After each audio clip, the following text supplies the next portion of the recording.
Now we turn to campaign 2014. Candidates in many races hit the streets today for the Autumnfest parade.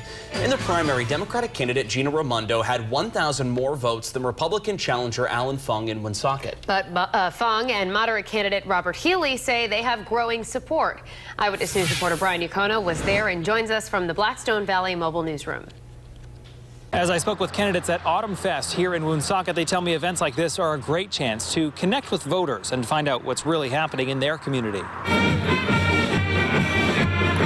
Shaking hands, waving, and pounding the pavement one step at a time, the candidates for Rhode Island governor tell Eyewitness News the personal connection with voters is vital. So you get a sense for how people are doing. And doing this parade, you realize there's a lot of families struggling. I've shaken a lot of hands, and they know who I am, what I'm about, and what I hope to do to turn this economy around. Moderate candidate Robert Healy tells Eyewitness News he's been on Federal Hill, in Westerly, Woonsocket, and Scituate in the last 24 hours. And for the first time, voters are extending a hand to him, saying now is the time for a break from the status quo.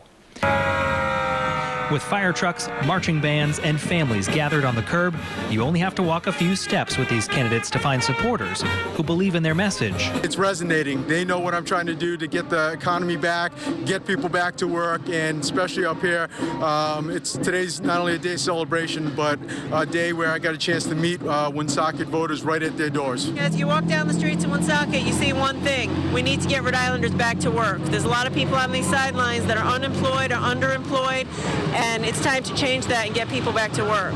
And you can expect candidates to keep crisscrossing the state with now just 3 weeks left in their campaigns. With the Blackstone Valley Mobile Newsroom, Brian Yacono, Eyewitness News.